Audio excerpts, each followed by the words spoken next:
And they found that the Igbo tree of Enwe had long been in establishment, far older and more mature than the Igbo tree of the other people.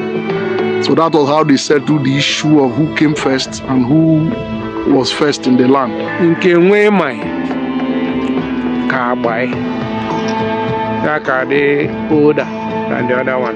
That ka aje kpọ Anaisi Enwe. Akpọzi Anaisi Enwe, abasị okay. Beg and ebuzi okay. Anyị nọ where will be our boundary. Baba no ime egbo nke Anaisi Enwe Belenganaba, that's the branch. Bajama Issele-Uku, which is behind Beaforde. This is our present for market. Amazia, our boy, and Issele-Uku, you see. Nobody, no buffer, but no boundary. So to put a kind of demarcation or boundary between them so that everybody will know where he or she is occupying, a branch was taken from Enwe's Igbo tree and planted at the point that is the boundary between him and these other settlers. And that place where that Igbo tree is planted today is the boundary between Ogboli and Obofo. In addition to that, it was Enwe and his children, the descendants of Enwe, who now renamed that settlement that they met Obofo. Obofo in Igbo language simply means a new settlement, a new village, a new quarter. If I na-akpọ anyị abụ Anaisi Enwe. Anaisi Enwe. Isi na be anyị bụ the first. Enwe bụ the first settler in Issele-Uku between 10th, 11th century, 12th century. Ka ọ bịa Issele-Uku. Oh, from so he settled here. Mana manage a life not until people came from Benin.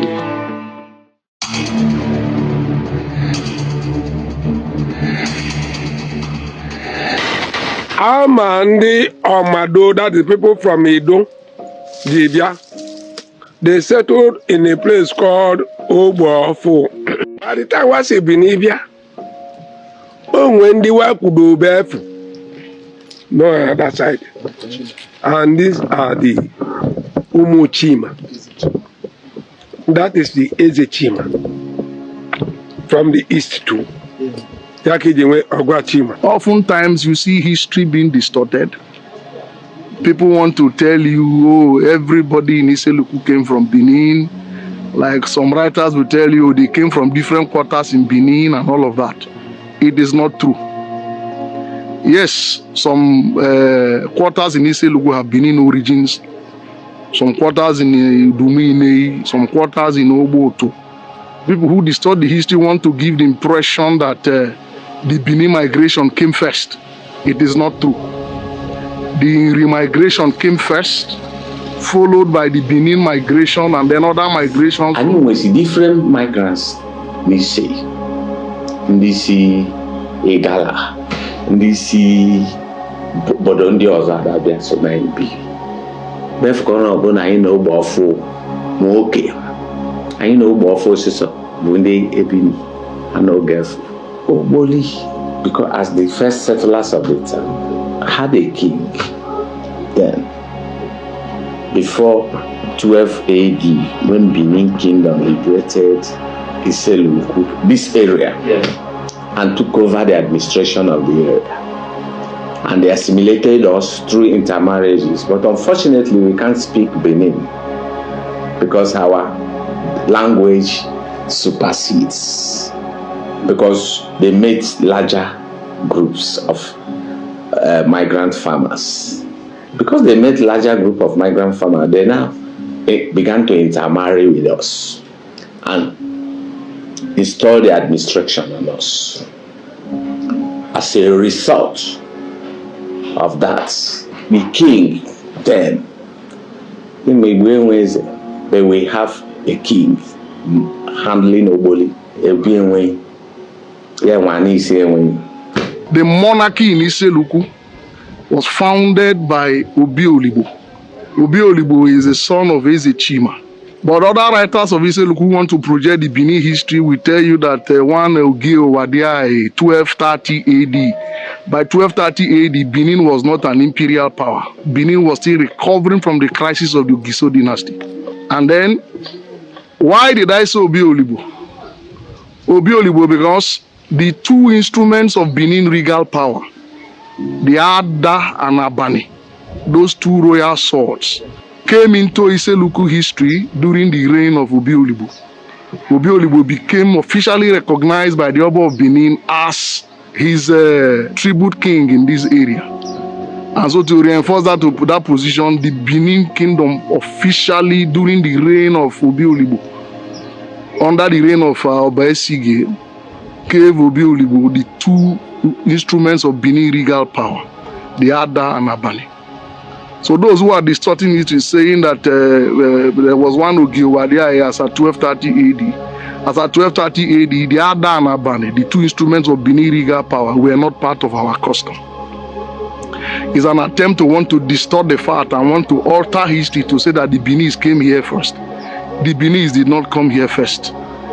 So Benin influence spread with the rise of Benin imperialism in the 16th century from the reign of Obesige. Tupu ife ndị eme, Ogboli nwe rulership. They have their own kingship, established kingship. One who Abiane, Ogwachime, they have their own kingship. Ama ndị Omado jiba. Omado is a corrupted name. Omo Edo. Where's Ibinu? They came as warriors. We defeat and the Agwachime. We defeat and Agwachime. The Onyachi Agwachime, Bapo, Bev goes away Omado, a corrupted name of Omo Edo. When we defeat Agwachime, Ogwachima, which means Agwachime. They corrupted it to Agwachime. Oligbo is the son of Eze-Chima. And then after Oligbo, his son Obiowele. Obiowele is the founder of Ogbowele. So with the establishment of the Eze-Chima dynasty, Oligbo was the one who first received Ada. Eze-Chima didn't receive Ada. He was the one officially recognized. Because when Eze-Chima died, there was a dispute between his sons as to who will rule first. Because one of his sons died in his presence and the children of that man who died wanted to lay claims. But it was resolved that since their father died in the presence of their grandfather, that the rights are passed.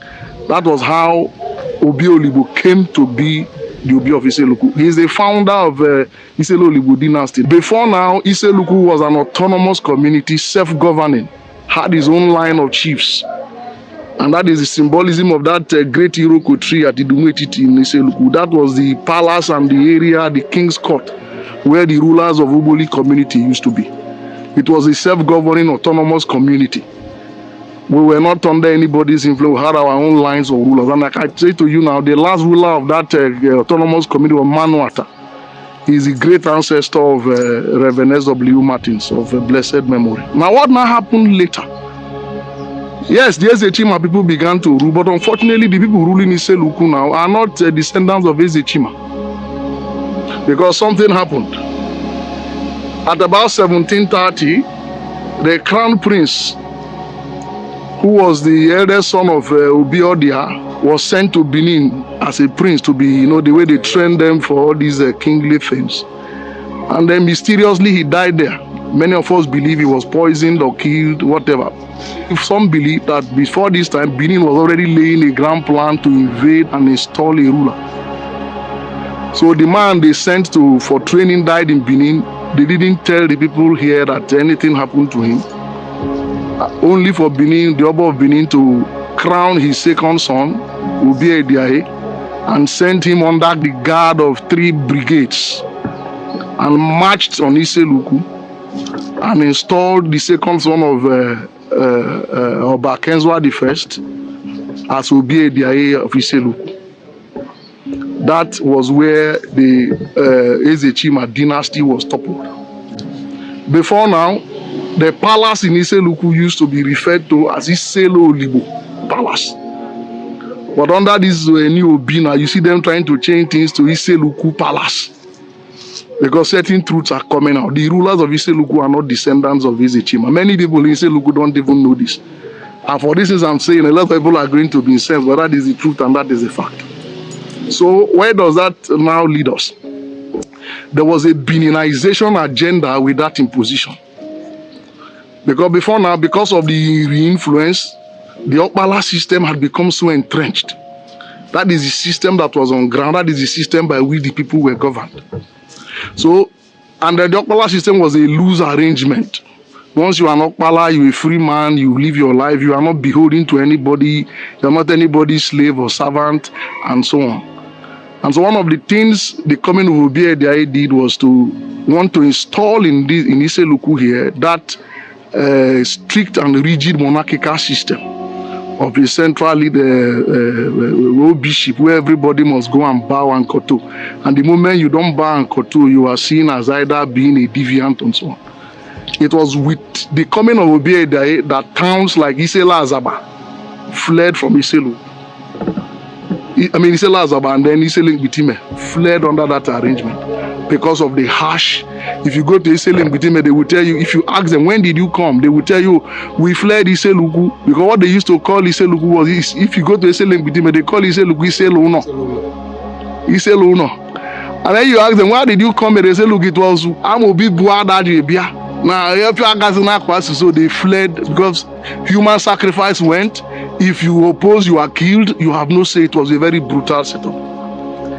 And it is instructive to know that at Issele-Bitime today, the OB of Issele-Bitime emerges by the Okpala system. It's not the monarchical system we have. The oldest Okpala in Issele-Bitime becomes the OB of Issele-Bitime. What does that show you? The Okpala system has been in existence. The influence, what the Benin people try to do erase by distorting history is to erase, try to erase completely whatever looks like the re-influence. Ndị be anyị asị okenye ekwu okwu ọnụ eshi ya katakataka onogo ife okwu ga-eme ole kokoko zanzam. If one anụnụ, when I started speaking, some of them came to insult me, mostly some of my Issele-Uku brothers. Ndị bumonu li n'ime ndị Issele-Bitime yeme yonwo, Idigu yeme yonwo. Because 2 years ago, I made a video countering the Obi of Issele-Uku, Obi Ndoka, Obi Agwago. This is not a disrespect to the throne of Issele-Uku kingdom. And I've said it's not a disrespect to my elders when we want to spin or change the narrative that we have been told or lied about over the years. We will not say because these are elders and allow them to keep on dwelling in lies.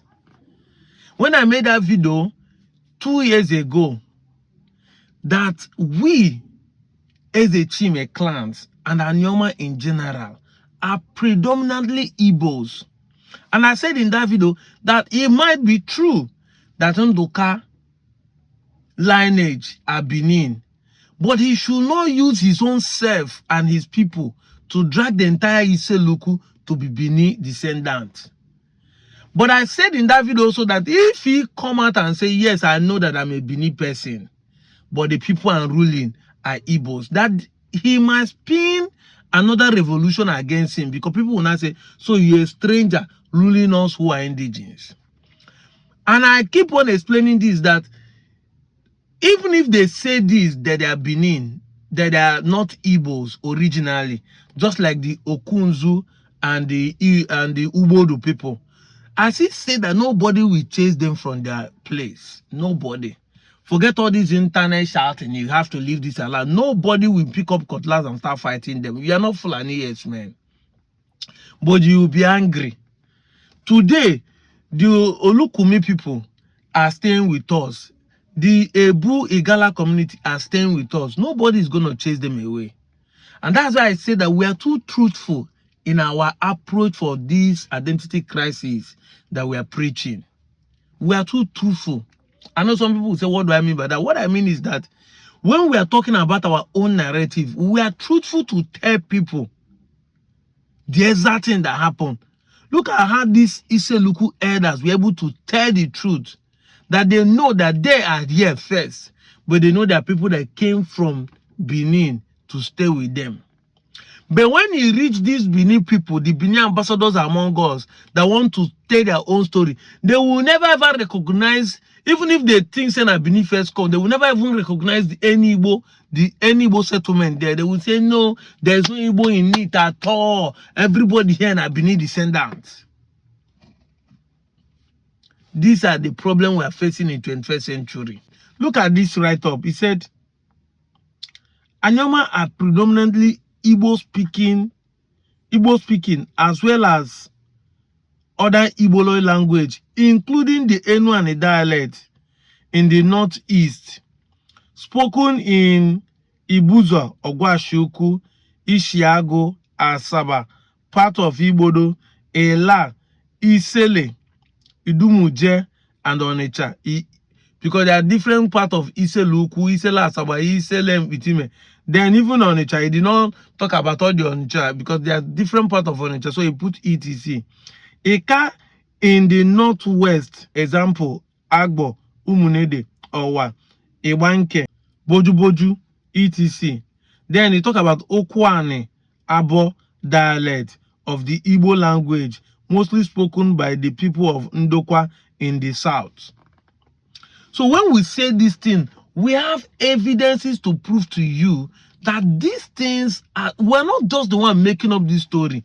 The others of Issele-Uku are the one sharing their story right now. You're a small boy, go and ask your father. Now, the fathers, men who has title, who go to the palace to Naka with the king, are the one telling you these stories. Tell me that all those Issele-Uku boys that have been running up and down, they never see this documentary, or they never watch this video. If they never watch and say tag them on my own video, let them come and watch it.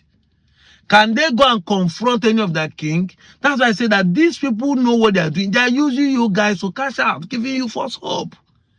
We have maintained that we are going to bring fact and evidence in any of our videos we make. You heard him. That man that spin the story, I don't know his name, but you heard what he said. There are a fact that he established in this video that many of us don't look at. I said it without time, without number, that as Igbo we practice Issele-Uku system. Because this is an Igbo way of leadership system. It's an autonomous community we practice. We don't have the monarchical system of leadership in Igbo land. It is introduced to us. It is an introduction. Issele-Uku system, and he said that till today, the Issele-Itime and Issele-Asaba are still practicing the Issele-Uku system of leadership, which is Okwane also is practicing, because when they say Igbo does not have a king, that is what he means. And nobody rules. Nobody can say my family have the king, because it's rotate. We want everybody to feel the sense of leadership, but it comes by age. When you grow old and become the oldest man in the society, you become the king of that town. You become Issele-Uku. Or Issele-Uku Keze. Issele-Uku Keze is a proverb in Igbo language, even in my own Chubo. Even in Anyoma, Okwane people will tell you this, Issele-Uku Keze, because Okwane people say practice the Issele-Uku system of leadership, which is what we practice in every part of Igbo land. The leader of the clan is the oldest man. A blue meeting, German Abe, Bekwali Zizu, Bekwali Mifencha, Yabonye Chi Ogbe, Yabonye Chi Dumu, Yabonye Chi Oshono, Yabonye Chi Obodo. That is how it is. The same thing with Ada. So when you see people like us talking, we have made our research. We have understood the system. We have asked questions. We know when they lie to us. We know when they tell us the truth. If you know your family came from Benin and you are sure your lineage is a part of those who are originally Benin, You can say it and still be free. Nobody will attack you. Like I have said, the Okunzu people are with us, which is the Olukumi people. Nobody's attacking them. The Ebu community from Igala are with us. Nobody's attacking them. But when they reach our own, we say, we are from this, but we are with you. You start attacking us because you are the land grabbers. They keep accusing us as being land grabbers. Benin is not as old as us. We are older than Benin. Just that the system of documenting history in the ancient Igbo, which is NCBD Igbo, is not what we are using today to tell our story. If we can bring the way our forefathers wrote down their own history, which is in the NCBD part of NCBD style of writing, you would have seen our history are older than what the British and the Portuguese wrote down and use their influence to promote the Benin because the Benin helped them to do business. This English word they used to write our document is not what our forefathers used to document the history. Our forefathers used what they called in CBD when the white men came, and because interpretation of language to them wasn't given, they throw our own away and pick their own to write what they see and decide to exalt the Benin kingdom who helped them. Benin is just a baby, it's not up to 1,000 years. But look at what he's saying. The Issele-Uku kingdom has been existing before 12 AD. Calculated till now, it never passed 1,000. This is what we are talking about. This is what we are talking about. Know your history. Make research. That is why we keep telling you that if we are Benin, we cannot entirely lose our language or lose culture that we brought from that place. Just like the Olukumi today still speak Ayenuani, but they still retain the Yoruba dialectical language called Olukumi. The Ebu community still speak Enuani today, but they still retain the Igala culture and the Igala language. How come none of us retain the Benin language, the Benin culture and everything? The only other neighbor you they use. I'm out of here, Joe.